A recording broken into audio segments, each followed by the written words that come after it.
适合在石目鱼、朝鲜的海草、煎型跟石骨。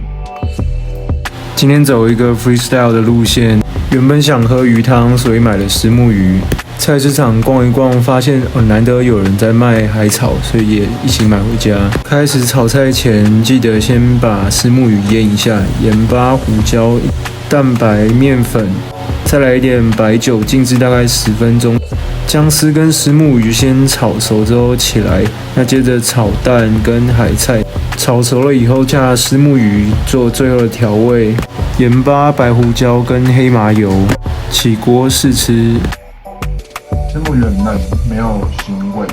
海草跟葱、姜一起炒过之后，会让整道菜的风味是比较多样一点。